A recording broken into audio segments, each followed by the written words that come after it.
भाजपचे विधान परिषदेचे आमदार रणजितसिंह मोहिते पाटील आज शरद पवारांच्या व्यासपीठावर होते।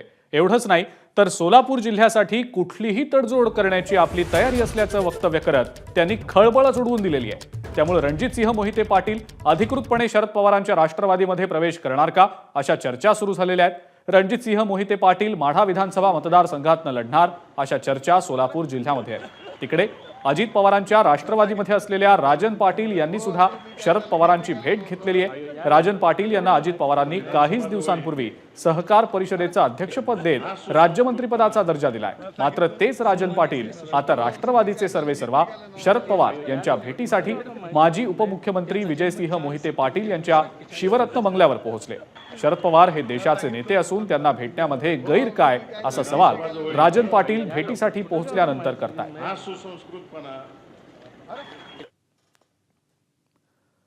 शरद पवारांच्या व्यासपीठावर असलेल्या रणजितसिंह मोहिते पाटलांनी नेमके काय संकेत दिलेत आणि पवारांच्या भेटीनंतर माजी आमदार राजन पाटील यांनी नेमकं काय म्हटलंय ते देखील पाहूया। माझी कातडी काढून जरी तुमच्या पायातलं पायतान केलं तर उपकार भेटणार नाहीत। एवढे उपकार तुम्ही सर्व मंडळींनी आमच्यावरती केलेले आहेत आणि ही जबाबदारी माझी आहे, ही जाणीव मला आहे।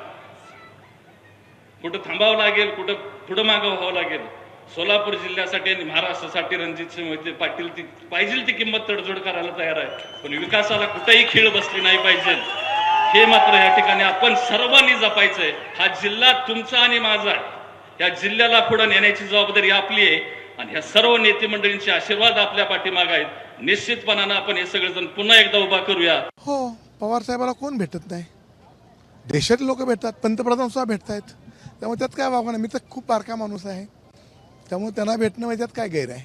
आता तुम्ही सहकार परिषदेचे अध्यक्ष झालाय। हो झालो, अजितदादांनी केलं आणि पवार साहेबांना भेटण्यात गैर काय नाही, काय गैर नाही।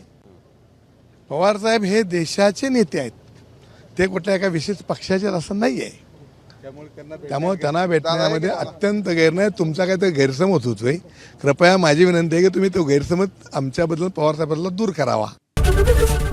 एबीपी माझा, उघडा डोळे बघा नीट।